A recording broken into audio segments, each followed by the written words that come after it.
1999 წლის 9 აპრილს. საბჭოთა ჯარისკაცები რუსთაველის გამზირზე მშვიდობიან აქციას დაესხნენ თავს. 21 ადამიანი დაიღუპა, მათგან 17 ქალი იყო. საქართველომ ეს არ დაივიწყა. 2 წლის შემდეგ, 1991 წლის 31 მარტს, ქვეყანამ რეფერენდუმი ჩაატარა. ერთი კითხვა, ერთი პასუხი.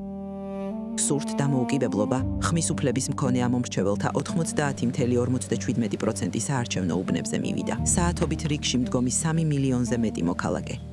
მახუცი ქალები, რომლებსაც სტალინი ახსოვდათ. სტუდენტები, რომლებსაც სხვა არაფერი არ ენახათ. გლეხები, რომლებმაც თავიანთი მინდვრები მიატოვეს. მათ ხმა მისცეს.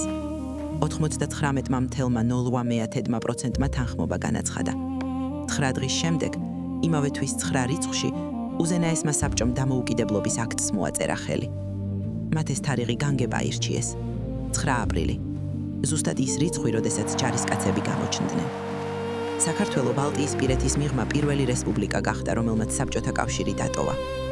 ეს დღეს ზუსტად 35 წლის წინ მოხდა.